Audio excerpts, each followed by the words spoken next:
Hello hi Raziya Shihab ചാനലിലേക്ക് എല്ലാവർക്കും സ്വാഗതം. അപ്പോൾ ഇന്ന് നമ്മളിവിടെ കാണിക്കുന്നത് മാങ്ങ വീട്ടിലുള്ളവർക്കൊക്കെ വളരെ ഉപകാരപ്പെടുന്ന ഒരു ടിപ്സാണ് ഞാനിവിടെ ചെയ്യുന്നത് കേട്ടോ. അപ്പം പച്ചമാങ്ങ ആയാലും കുറച്ച് ചെനത്ത മാങ്ങ ആയാലും അതല്ല പഴുത്ത മാങ്ങ ആയാലും നമുക്കതിൻ്റെ സീസണിൽ മാത്രമാണ് അത് കഴിക്കാൻ പറ്റുന്നത്. മാങ്ങ ഇല്ലാത്ത സമയത്ത് നമുക്കത് കഴിക്കാൻ പറ്റുന്നില്ല. അപ്പോൾ നമ്മൾക്ക് മാങ്ങൻ്റെ സീസൺ അല്ലാത്ത സമയത്തും നമുക്കിതുപോലെ പച്ചമാങ്ങ ആയാലും അതുപോലെ തന്നെ പഴുത്ത മാങ്ങ ആയാലും ചെനത്ത മാങ്ങ ആയാലും നമുക്ക് കഴിക്കാൻ പറ്റും. അപ്പോൾ അതെങ്ങനെ നോക്കാം കേട്ടോ. അപ്പോൾ അതിനായിട്ട് ഞാനിതാ അവിടെ കുറച്ച് മാങ്ങ എടുത്തിട്ടുണ്ട് കേട്ടോ. പിന്നെ ചെറിയ ബൗൾ എടുത്തിട്ടുണ്ട്. അതിലേക്ക് 1 ടേബിൾ സ്പൂൺ വിനാഗിരി ഒഴിച്ചിട്ടുണ്ട്. അതിൻ്റെ കൂടെ തന്നെ 1 ടേബിൾ സ്പൂൺ സൺഫ്ലവർ ഓയിലാണ് ചേർത്തിട്ടുള്ളത്. ഒലിവ് ഓയിൽ ഉണ്ടെങ്കിൽ അതും ചേർത്ത് കൊടുക്കാം. ഞാനിവിടെ സൺഫ്ലവർ ഓയിലാണ് ചേർത്ത് കൊടുത്തിട്ടുള്ളത്. അതിൻ്റെ കൂടെ തന്നെ 1 ടീസ്പൂൺ ഉപ്പും ചേർത്ത് കൊടുത്തിട്ടുണ്ട്. ഇനി നല്ല രീതിയിലൊന്ന് മിക്സ് ചെയ്ത് കൊടുക്കാം. അപ്പോൾ നല്ല രീതിയിലൊന്ന് കലങ്ങി കിട്ടാൻ പാടാണെങ്കിലും ഒന്ന് നന്നായിട്ടൊന്ന് മിക്സ് ചെയ്ത് കൊടുക്കാം. നമ്മുടെ ചാനൽ ആദ്യമായിട്ട് കാണുന്നവരാണെങ്കിൽ ഒന്ന് സബ്സ്ക്രൈബ് ചെയ്യുക. നിങ്ങൾക്ക് വീഡിയോ ഇഷ്ടമായിട്ടുണ്ടെങ്കിൽ ലൈക്കും കമൻറ്റൊക്കെ ചെയ്യുക. നിങ്ങൾക്ക് ഉപകാരപ്പെടുന്ന വീഡിയോ ആണെങ്കിൽ മറ്റുള്ളവർക്കും കൂടെ ഷെയർ ചെയ്ത് കൊടുക്കാം. അപ്പോൾ ഞാനിതാ അവിടെ ഏകദേശം നല്ല രീതിയിൽ തന്നെ ഒന്ന് മിക്സ് ചെയ്തെടുത്തിട്ടുണ്ട്. ഇനി നമ്മൾ മാങ്ങ ഓരോന്നായിട്ടെടുക്കുക കേട്ടോ.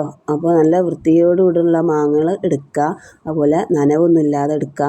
മാങ്ങയിൽ നനവ് എന്തെങ്കിലും ഉണ്ടെങ്കിൽ നമ്മളൊരു നല്ല ഉണങ്ങിയ ശീല കൊണ്ടൊന്ന് നന്നായിട്ടൊന്ന് തുടച്ചെടുക്കുക. അതിനുശേഷം ഈ ഞെട്ടിയൊക്കെ ഉണ്ടെങ്കിൽ ഞെട്ടിയൊക്കെ ഒന്ന് പൊട്ടിച്ച് കൊടുക്കുക കേട്ടോ.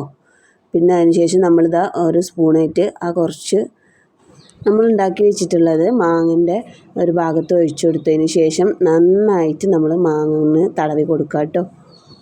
അപ്പോൾ ഇതാ ഞാൻ നന്നായിട്ട് തന്നെ ഒന്ന് എല്ലാ ഭാഗത്തും ആക്കിയിട്ടുണ്ട്. ഇതൊരു വേറൊരു പാത്രത്തിലേക്ക് വെച്ച് കൊടുക്കാം. അപ്പോൾ അതുപോലെ തന്നെ നമുക്ക് മറ്റേ മാങ്ങ എടുത്തിട്ട് ഇതുപോലെ ചെയ്യാം കേട്ടോ. ഇതിനിപ്പോൾ പഴുത്ത മാങ്ങ ആണെങ്കിലും നിങ്ങളൊന്ന് ട്രൈ ചെയ്ത് നോക്കുക. അതുപോലെ തന്നെ കുറച്ച് നാൾ ഇത് നിൽക്കും. മാങ്ങൻ്റെ സീസണൊക്കെ കഴിയുമ്പോൾ നമുക്ക് മാങ്ങ തിന്നണമെന്നൊക്കെ തോന്നുമ്പോൾ ഓരോന്നോരോന്നായിട്ട് നമുക്ക് എടുത്ത് കഴിക്കാം കേട്ടോ. അപ്പോൾ ഇത് ടിപ്സ് മുഴുവനായിട്ട് കാണുക. അപ്പോൾ ഞാനിത് എല്ലാ മാങ്ങയും ഇതുപോലെ ചെയ്യുന്നുണ്ട് കേട്ടോ. അപ്പോൾ നല്ല രീതിയിൽ തന്നെ ഇത് എല്ലാ ഭാഗത്തും തടവി കൊടുക്കണം.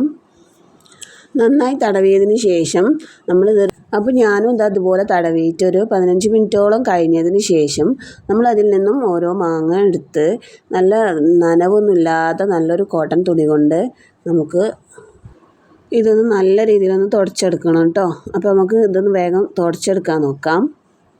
അപ്പോൾ ഞാൻ അതിനായിട്ട് ഇതവിടെ നല്ലൊരു വൃത്തിയുള്ളൊരു തുണിക്കഷ്ണം എടുക്കുന്നുണ്ട്. അപ്പോൾ അതിന് മുമ്പ് നമ്മൾ ഈ ചെയ്യുന്നത് ഇതുപോലെ ഞെട്ടിയൊക്കെ ഉണ്ടെങ്കിൽ ഞെട്ടിയൊക്കെ കളയണം കേട്ടോ. അതൊന്നും മറക്കല്ലേ. ഞെട്ടി കളഞ്ഞിട്ട് വേണം നമ്മളിതുപോലെ ചെയ്യാൻ. അപ്പോൾ ഞാനിതാ അവിടെ ഒരു ശീല എടുത്തിട്ടുണ്ട്. നല്ല വൃത്തിയുള്ള ശീല തന്നെ എടുത്തിട്ടുണ്ട്. അതിന് ശേഷം നല്ല രീതിയിലൊന്ന് തുടച്ചെടുക്കാം.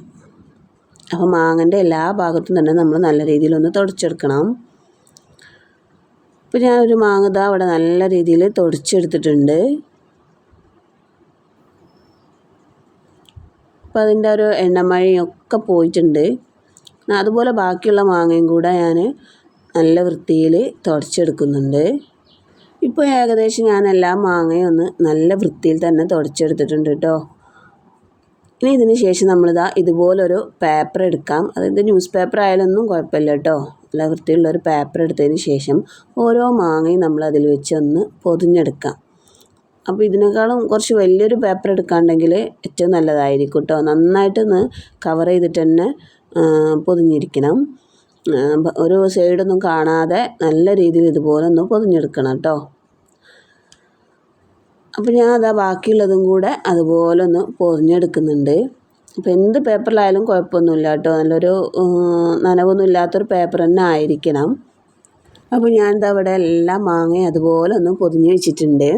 ഇനി നമ്മളിതാ ഇതുപോലൊരു കവർ എടുക്കാം. നല്ല വൃത്തിയുള്ളൊരു കവർ തന്നെ ആയിരിക്കണം. നമ്മൾ അരിയൊക്കെ കൊണ്ടുവരുന്ന ഒരു കവറില്ലേ, അങ്ങനത്തെ ഒരു കവർ എടുത്തതിന് ശേഷം അതിലേക്ക് ഇത് ഓരോ മാങ്ങായിട്ടും വെച്ചെടുക്കാം. അപ്പോൾ പൊതിയൊന്നും പോകാൻ പാടില്ല കേട്ടോ. അതുപോലെ നമ്മൾ പൊതിഞ്ഞിരിക്കുന്ന അതേപോലെ തന്നെ നമ്മളിതിലേക്ക് വെച്ചെടുക്കാം. എല്ലാ മാങ്ങയും അതുപോലെ തന്നെ വെച്ചെടുക്കാം. അപ്പോൾ ഏകദേശം ഞാൻ മാങ്ങ ഒക്കെ കവറിലാക്കിയിട്ടുണ്ട്.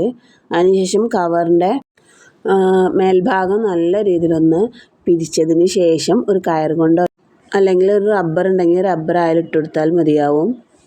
അതിനുശേഷം നമ്മളിത് ഫ്രീസറിലൊന്നും സൂക്ഷിക്കേണ്ട ആവശ്യമില്ല. എന്നാൽ ഫ്രിഡ്ജിൽ തണുപ്പുള്ളൊരു ഭാഗത്ത് നമ്മൾ വെക്കണമല്ലോ, ഫ്രിഡ്ജിലൊന്ന് വെച്ചിക്കാം.